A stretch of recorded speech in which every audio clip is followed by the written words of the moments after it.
नमस्कार दर्शकों, बात आज की चैनल के कार्यक्रम टॉप 10 में आपका स्वागत है। इस कार्यक्रम में हम आपको देश दुनिया की अभी तक की 10 बड़ी खबरें बताएंगे। तो नजर डालते हैं अभी तक की 10 बड़ी खबरों पर। मंगलवार की रात को 12 बजे सासनी क्षेत्र में अलीगढ़ दिल्ली हाईवे पर कानपुर से पानीपत जा रही बस में अचानक शॉर्ट सर्किट से आग लग गई। आग लगते ही अफरा तफरी मच गई और सभी 60 यात्रियों ने बस से कूदकर जान बचाई। इस हादसे में किसी पैसेंजर को कोई नुकसान नहीं हुआ है, लेकिन बस में रखे यात्रियों का सामान जलकर राख हो गया है। इस दौरान बस का स्टाफ मौका देखकर फरार हो गया। कुछ यात्री सोए हुए थे जो हड़बड़ी में बस से कूदकर नीचे उतर आए। हादसे के दौरान हाईवे की एक लाइन पर वाहन जहां के तहां रुक गए। ब्लड कैंसर के मरीजों के लिए खुशखबरी है। भारत के डॉक्टर्स ने एक बड़ी कामयाबी हासिल की है। तमिलनाडु के क्रिश्चियन मेडिकल कॉलेज वेल्लोर के डॉक्टरों ने ICMR के साथ मिलकर परीक्षण किया है। इस वेलकार्टी नाम दिया गया है। पहली बार कार्टी सेल्स को अस्पताल में ही बनाकर दिया गया है। डॉक्टरों का कहना है कि 80% मरीजों में 15 माह बाद ही कैंसर नहीं मिला।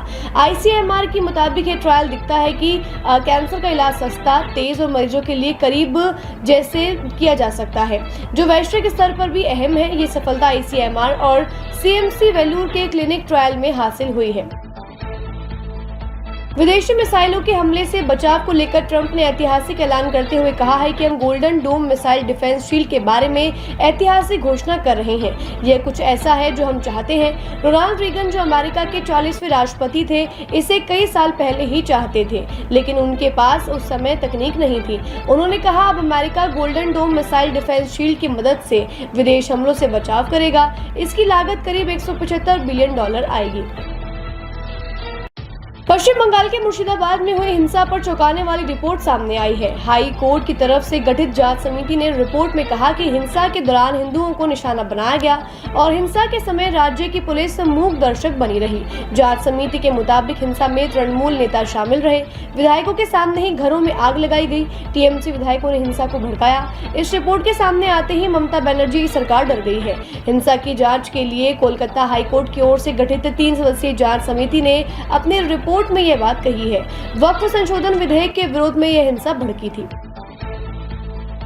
बढ़ती अंतर्राष्ट्रीय निंदा के बावजूद इजराइल ने हमास के खिलाफ युद्ध को और तेज कर दिया है। अंतर्राष्ट्रीय दबाव के बाद इजराइल ने इस सप्ताह फिलिस्तीनी क्षेत्र में न्यूनतम सहायता की अनुमति देने पर सहमति व्यक्त की है। उसने हमास आतंकवादी समूह पर दबाव बनाने के प्रयास में भोजन, दवा और ईंधन के प्रवेश को रोक दिया है। यद्यपि राहत सामग्री गाजा पहुंच चुकी है, लेकिन सहायता कर्मी इसे वितरण केंद्र तक नहीं पहुंचा पा रहे हैं। इजराइल के PM नेतन्याहू ने कहा है कि हमारे हमलों का उद्देश्य हमास द्वारा बंधक बनाए गए लोगों को वापस लाने के लिए उस पर दबाव डालना और समूह को नष्ट करना है।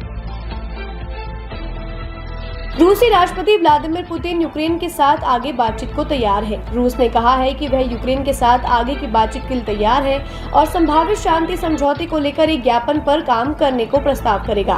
रूसी विदेश मंत्रालय की प्रवक्ता मारिया ने मंगलवार देर शाम को यह जानकारी दी।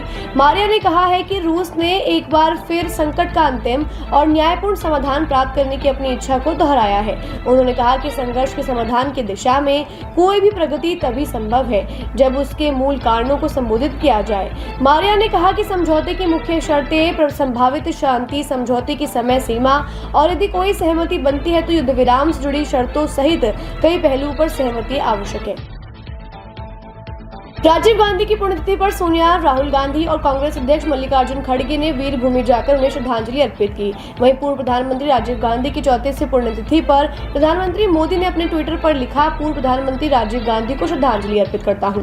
पूर्व प्रधानमंत्री राजीव गांधी के बलिदान दिवस पर आज बुधवार को राज्य स्तर पर और जिला व ब्लॉक स्तर पर विभिन्न कार्यक्रम आयोजित किए जा रहे हैं। देश के पूर्व प्रधानमंत्री राजीव गांधी की आज ही के दिन साल 1991 में एक आत्मघाती हमले में जान चली गई थी।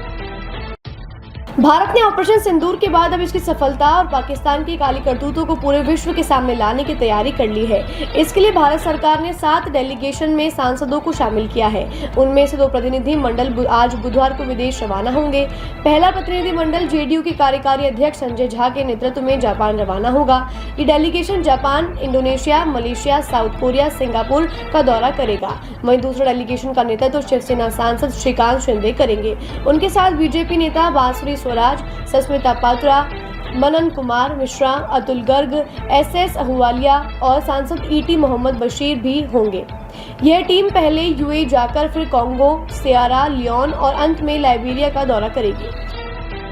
ईरान के सर्वोच्च नेता ने देश के परमाणु कार्यक्रम को लेकर अमेरिका द्वारा की गई आलोचना पर पलटवार किया है।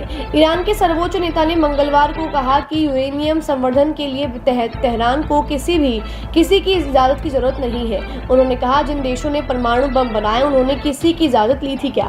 उन्होंने अमेरिकी बयानों को बकवास बताया। आयतुल्ला अली खोमेनी ने दिवंगत राष्ट्रपति इब्राहिम रईसी की स्मृति में आयोजित कार्यक्रम के दौरान कहा, अमेरिका कहता है हम ईरान को यूरेनियम संवर्धन की अनुमति नहीं देंगे। यह बहुत गलत है। ईरान में कोई भी उनकी अनुमति का इंतजार नहीं कर रहा है। इस्लामी गणराज्य ईरान की हमारी अपनी नीतियां हैं और रुख स्पष्ट है और हम उन पर कायम रहेंगे। दिल्ली में एमसीडी की ओर से घरों से कूड़ा उठाने के लिए लगाए गए यूजर चार्जेस फिलहाल स्थगित किए गए हैं। साथ ही सभी वर्गों के संपत्ति का करदाताओं के लिए विशेष सेटलमेंट योजना की घोषणा की गई है। इसके तहत लोग 5 वर्षों का कर चुकाकर एनओसी ले सकेंगे और उन पर कोई ब्याज जुर्माना भी नहीं लगेगा। यह घोषणा मेयर राजा इकबाल सिंह ने मंगलवार को प्रदेश भाजपा अध्यक्ष वीरेंद्र सचदेवा और आरडब्ल्यूडी प्रतिनिधियों के साथ बैठक के बाद किया।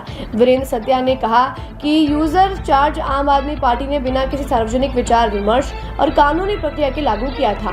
यही इसके व्यापक विरोध की मुख्य वजह रही। उन्होंने मेयर से कहा कि इसे तत्काल प्रभाव से रोका जाए और इसके औचित्य पर आम नागरिकों व व्यापारिक संगठनों से विचार विमर्श किया जाए। टॉप 10 में आज के लिए बस इतना ही। कल फिर नई खबरों के साथ हम होंगे आपसे रूबरू। तब तक के लिए दीजिए इजाजत। नमस्कार।